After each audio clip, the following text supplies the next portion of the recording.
एमालेको सदस्यता हातमा बोकेर ओलीले रविमाथि अत्याचार गरे भन्दै हस्ताक्षर गर्न पुग्नेहरू पनि देखिए। र म चाहिँ खास नेकपा एमालेको 34 सदस्य हो। म गत सालमा म इलेक्सन चुनाव एमालेबाट लडेको हो। उम्मेदवारको परिचय पत्र काठमाडौँ बुढा नीलकण्ठ गाउँपालिकाको 5औं अधिवेशनको गर्दै मैले एमाले आजकोबाट उनले उसको मिडिया उनीहरूसँग पुगोस्, मलाई कारबाही गरोस्, म खुसी हुन्छु। म बस्नेवाला छैन। एमालेबाटै चुनाव जितेर आएकाहरू समेत रविको पक्षमा हस्ताक्षर गर्न पुगे।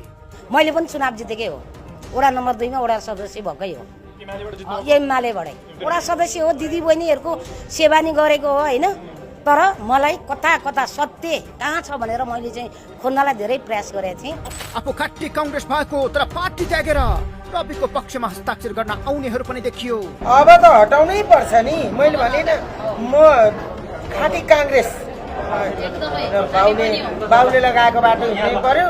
देशबाट भर्खरै फर्किएर विमानस्थलबाट सिधै हस्ताक्षर गर्न पुग्नेहरू पनि देखिए। लामो समयदेखि वैदेशिक रोजगारको क्रममा म अहिले कतारमा कार्यरत छु र हामीले हाम्रो तर्फबाट जति सक्दो सानो ठुलो तरिकाले कसरी हुन्छ हामीले आवाज उठाउनै पर्छ यसको विरुद्ध। हिजोको मेरो फ्लाइट थियो। हिजो म राति आइपुगेको थिएँ।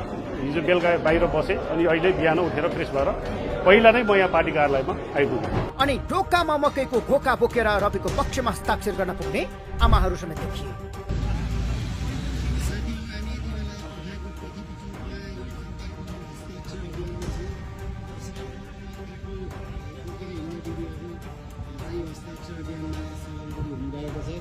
कोही काम छोडेर कोही खाँदै गरेको भात समेत छोडेर हस्ताक्षर गर्न पुग्ने श्रमिकहरू देखिए। मेरो परिवार पनि आएर साइन गरेको थिएँ। खाना खानुभन्दा नि अगाडि आएर चाहिँ म यो कुरामा चाहिँ निष्पक्ष यतानेर सहयोग भनेर मैले चाहिँ कोही खानु आफ्नो खाना छोडेर पनि यो साइन गरेको के मेरो मैले चाहिँ साइन गर्छु। तर के यसरी हस्ताक्षर संकलन गरेकै कारण रवि लामिछाने कारागार मुक्त हुन्छन् त? सीधा प्रश्नको सीधा उत्तर हो, पक्कै हुँदैनन्।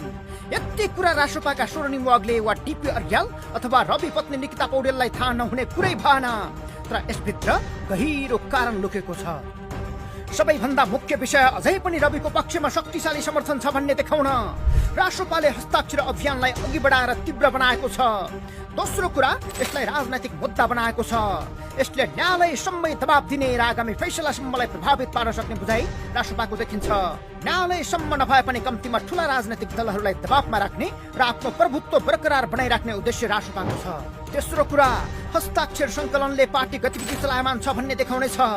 बिजनेस विहीन बनेका कार्यकर्ताहरूले कम्तीमा काम र अभियानमा सक्रिय बन्ने मौका पाउनेछन्। त्यसमा पनि रविलाई साँच्चीकै प्रतिशोध भयो भन्ने बुझेका अन्य पार्टीका कार्यकर्ताहरू समेत तान्न सकिन्छ भन्ने बुझाइ नेताहरूको छ।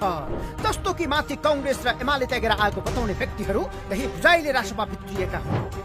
चौथो तर सबैभन्दा महत्त्वपूर्ण कुरा, यो हस्ताक्षर अभियानले कम्तीमा पनि मेरा लागि पार्टीले केही गर्दैछ भन्ने सन्देश रविलाई जानेछ।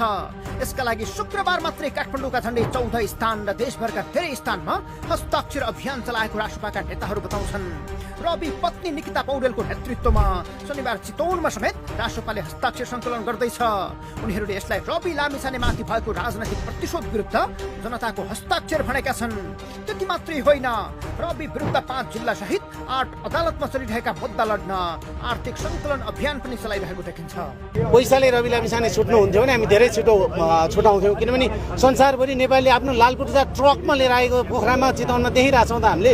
त्यस कारणले रवि लामिछानेलाई पैसाले छुट्ने भए भने धेरै अगाडि छुट्यो। यो चाहिँ अरू पार्टीका मान्छे पैसाले छुट्छन्, हाम्रो मान्छे चाहिँ अन्याय भएको छ अनि उहाँले चाहिँ अपराध गर्नु भएको छैन। त्यस कारणले उहाँले केही गर्नु पर्दैन। न्यायालय यो देशमा अझै जिउँदो छ, त्यस कारण न्यायालयबाटै छुट्नु। हस्ताक्षर अभियानलाई राष्ट्रपाले आगामी चुनावका लागि सूचीकृत सर्वेक्षणका रूपमा समेत प्रयोग गर्न खोजेको छ। कतिपयले यसलाई रविको रिहाई भन्दा बढी मिशन 84 को तयारीका रूपमा समेत हेरेका छन्। किनकि रविको मुद्दालाई केन्द्रमा राखेर राष्ट्रपाले आफ्नो समर्थक आधारलाई एकजुट बनाउने र आगामी निर्वाचनका लागि जनमत तयार गर्ने रणनीति अपनाएको देखिन्छ। अलिकति विवेक, अलिकति न्यायको चेत छ भने आएर हस्ताक्षर गर्नुहोस्।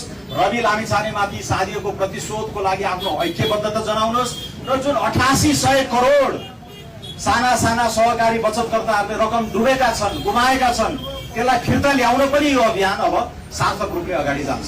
तर राष्ट्रपाका लागि सबैभन्दा सजिलो अहिले गृहमन्त्री रमेश लेखक मानव तस्करीमा मुछिएको विषय मूल मुद्दा हो। सडक र सदनमा चट्टानी अडान छ, यद्यपि सत्ता पक्षले त्यसलाई फुल इग्नोर गरेको छ।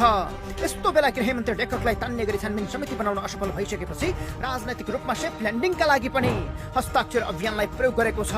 किनकि सहकारी ठगी प्रकरणमा संसदीय छानबिन समितिले रविको प्रत्यक्ष संलग्नता नभेटिएको दाबीलाई आधार बनाएर प्रहरी र सरकारी वकिलको कारबाहीलाई यसले चुनौती दिन्छ। त्यति मात्रै होइन, न्याय प्रणालीमाथि प्रश्न उठाउँदै सरकारको कारबाहीलाई पक्षपातपूर्ण भएको सन्देश जनस्तरसम्मै पुर्याइरहेको छ।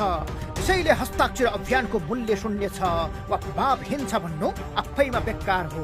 तर यसको सबैभन्दा ठूलो जोखिम व्यक्तिगत कानुनी मुद्दालाई राजनैतिक सहानुभूति र चन्दा सङ्कलनको औजार बनाउने प्रयासका रूपमा विवाद हुन सक्छ। यसले न्याय प्रणालीप्रति अविश्वास फैलाउन सक्ने र राष्ट्रपाको विश्वसनीयतामाथि प्रश्न उठाउन सक्ने जोखिम पनि छ। त कतिपय विरोधीहरूले एउटा ठगलाई जोगाउन हस्ताक्षरको दुरुपयोग गर्न खोजेको अर्थमा समेत टिप्पणी गरेका छन्, जसमा अधिकांश एमाले र कङ्ग्रेसका नेताहरू छन्। रवि लामिछाने विरुद्ध अहिले 5 जिल्ला अदालतमा सहकारी ठगी, संगठित अपराध र सम्पत्ति शुद्धिकरण लगायतका मुद्दा चलिरहेका छन्। 4 जिल्ला अदालतले धरौटीमा छोडेका छन् भने पर्सामा थुन्सेका आदेश आउनै बाँकी छ। तर उच्च अदालत तुलसीपुरको बुटोल इजलासले जिल्लाको 1 करोड धरौटीमा छोड्ने आदेश उल्ट्याएर रविलाई 2081 चैत 21 मा कारागार पठाएको छ। त्यसका विरुद्ध परेको बन्दी प्रत्यक्षीकरणको मुद्दामा सर्वोच्चले समेत उच्चको आदेश सदर गर्दै 2082 जेठ 9 मा रविलाई कारागारमै राख्नुपर्ने आदेश गरेको छ। बीचमा रविको रिहाइका लागि राष्ट्रपालले अनेक प्रयास गरेको थियो, तर आजसम्मका हरेक प्रयास असफल भएका छन्। फलत अहिले सबै विकल्प सकिएपछि हस्ताक्षरतर्फ अघि बढेको देखिन्छ।